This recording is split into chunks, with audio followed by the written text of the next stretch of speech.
JavaScript is a free scripting language that enables developers to implement complex features on web pages such as interactive 2D or 3D graphics and scrolling through videos that draws users' attention and builds retention. This is how you can learn JavaScript.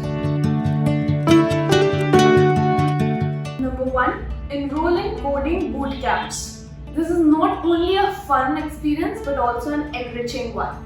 If you wish to learn through guidance, you can consider enrolling in coding bootcamps. It is a short, intensive training program that will provide you with real-life coding experience and developing skills. These bootcamps equip learners with marketable skills. Second, attend meetups and networking events. The reason that this is so important is because you get to learn from the industry experts.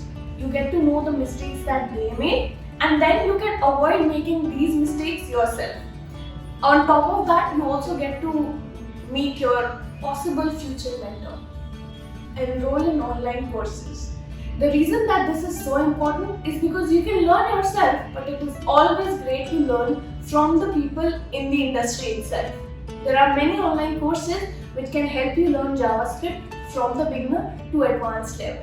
If you wish, you can also check out our courses from the description below.